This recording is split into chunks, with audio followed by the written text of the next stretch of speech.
Welcome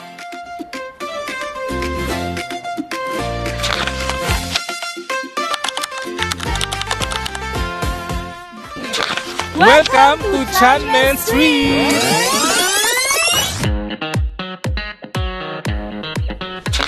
Hello guys! Welcome sa aming panibagong vlog na tatawagin nating Subway Beshies. Ngayong araw, nandito kami sa Beijing at maglilibot kami gamit lang ang subway.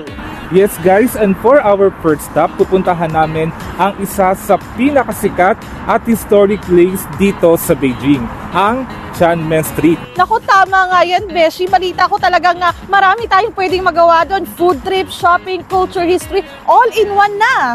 So ano pang hinihintay natin? Samahan nyo kami. Tara, let's go! Woo! Ang kagandahan dito, isang subway lang yung sasakyan para makapunta sa Chanmen Street mula sa aming lokasyon. Ibig sabihin, may dalawang line na dadaanan pero tuloy-tuloy lang na subway.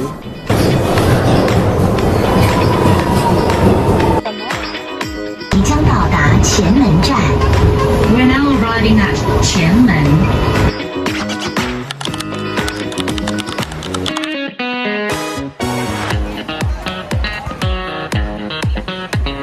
Ang kinakatayuan ko ngayon ay ang Central Axis ng Beijing. Ito yung pinakasentro ng Beijing at makikita nyo sa aking likuran, yan yung walking street dito sa Chanmen, ang tinatawag na Chanmen Walking Street. At sa kabilang banda naman, tuturo natin, ito yung tinatawag naman na Arrow Tower. Noong unang panahon ay kaya siya tinawag na Arrow Tower kasi yung mga sundalo ay pumapasok diyan sa loob ng Arrow Tower para poprotektahan nila yung mga tao at i-araw nila yung mga kalaban.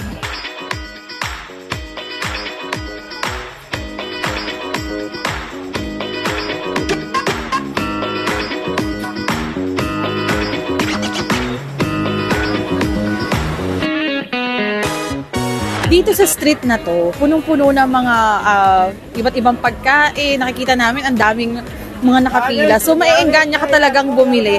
So, ngayon titikman natin. Kanina, isa to sa mga talagang pinipilahan. So, titikman natin kung worth it ba yung pagpila. Nakalagay dito, extra long yung kung extra yummy din. Sheshe! Ito yung tsura nung ang haba nung french fries. Apa mo?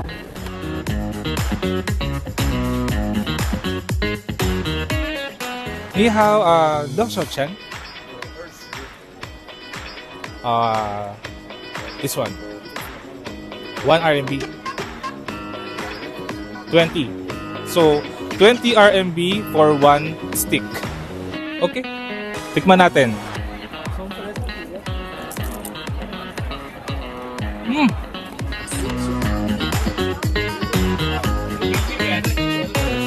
So, syempre, titikman din natin yung parang mga barbecue nila dito. Ito naman ay, kung hindi ako nagkakamali, lamb daw or beef. Tikman natin.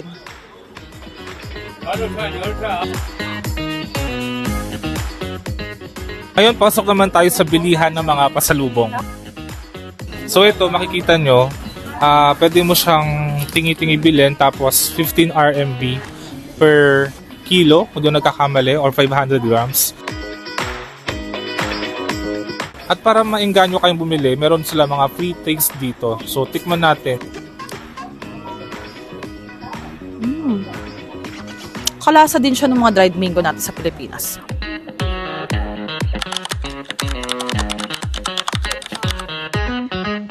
First time mo lang dito sa China. First time po namin, group tour. Bakit China napili yung bisitahin? Aside sa ma-experience yung snow, yung dito, yung culture talaga, yung habol namin.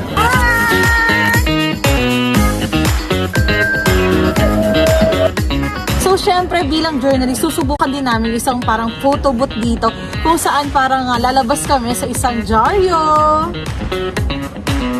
Hi! Ito yung magiging itsura niya. So, ito yung process and then yan. Iko-QR code lang yung payment. Ayan na! Ayan na!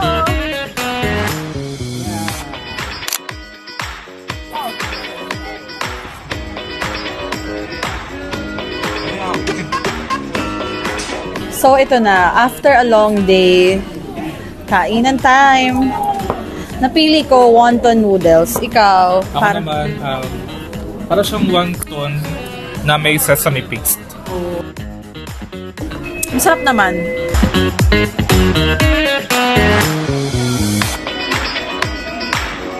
Grabe, inabot na kami ng gabi sa pag-ikot dito. Pero, ayan no, may nag-ice cream pa na para bang kulang pa yung lamig dito.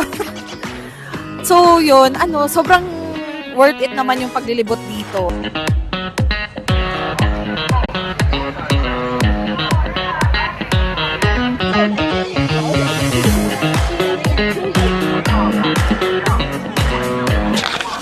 So that wraps up our Chanmen adventure. Pero syempre, episode 1 pa lang to. Abangan kung saan-saan pa kami dadali ng Beijing Subway.